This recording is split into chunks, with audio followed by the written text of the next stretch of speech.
തീരപ്രദേശത്തുണ്ടായ ഒരു അത്ഭുതകരമായ മാറ്റമാണ് കുറച്ചു ദിവസമായി സോഷ്യൽ മീഡിയയിലടക്കം ശ്രദ്ധ പിടിച്ചു പറ്റുന്നത്. ഇറാനിലെ ഹോർമുസ് ദ്വീപിൽ പെയ്ത കനത്ത മഴയെ തുടർന്ന് കടലും തീരവും രക്തത്തിന് സമാനമായ ചുവപ്പ് നിറത്തിലാവുകയായിരുന്നു. ദ്വീപിലെ പ്രശസ്തമായ റെഡ് ബീച്ചിലാണ് കടും ചുവപ്പ് നിറത്തിൽ തിരമാലകൾ കാണപ്പെട്ടത്. പാറക്കെട്ടുകളിൽ നിന്ന് ചുവന്ന നിറത്തിലുള്ള വെള്ളം കുത്തിയൊലിച്ച് കടലിൽ ചേരുന്ന വീഡിയോകളും ഫോട്ടോകളും ഇന്റർനെറ്റിൽ വളരെ പെട്ടെന്നാണ് ശ്രദ്ധ പിടിച്ചു പറ്റിയത്.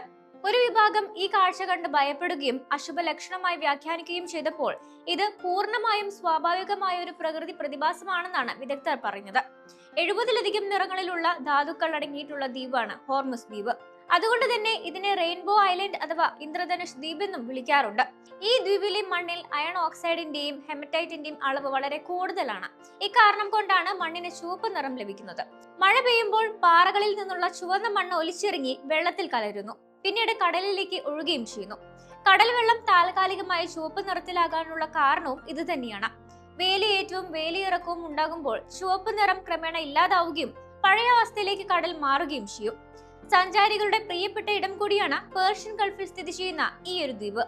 നീല, പച്ച, മഞ്ഞ, വെള്ള, ചുവപ്പ് എന്നിങ്ങനെ വിവിധ നിറങ്ങളിലുള്ള കുന്നുകളും തീരങ്ങളും ഇവിടെ നമുക്ക് കാണാൻ സാധിക്കും. ഗേലാക്ക് എന്നാണ് ഇവിടുത്തെ ചുവന്ന മണ്ണിനെ പ്രാദേശികമായി വിളിക്കുന്നത്. മണ്ണിന് ചില പ്രത്യേകതകൾ കൂടിയുണ്ട്.